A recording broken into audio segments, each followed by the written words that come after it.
All right, here we go on number 2 for that same homework. So again, this time it's a 14-sided figure. We were told that it was a tetradecagon. That means my number of sides is 14. I'm going to use the same 2 formulas to use for angle of rotation and the line of symmetry. So first, if I take the number of sides as 14, I'm going to plug that in for n. When I do 360 divided by 14, I don't get a very pretty number. I get 25.7 or so. That is my smallest angle of rotation. If I'm asked for all the angle of rotations, you would keep adding 25.7. So you'd get 25.7, 51.4, 77.1. But again, it was just asking for the smallest angle of rotation.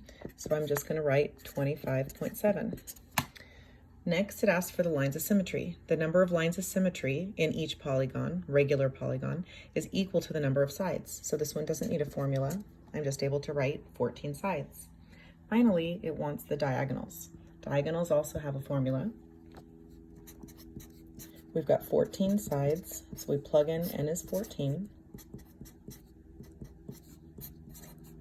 Do you guys remember the 11s rule?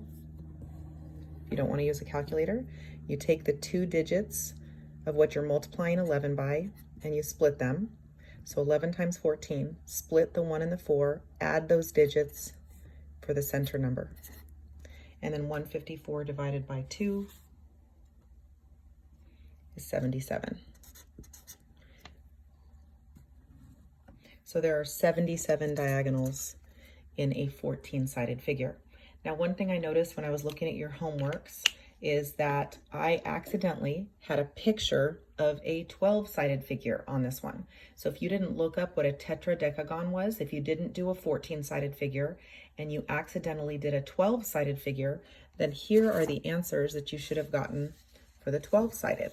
You should have had smallest angle of rotation was a 30.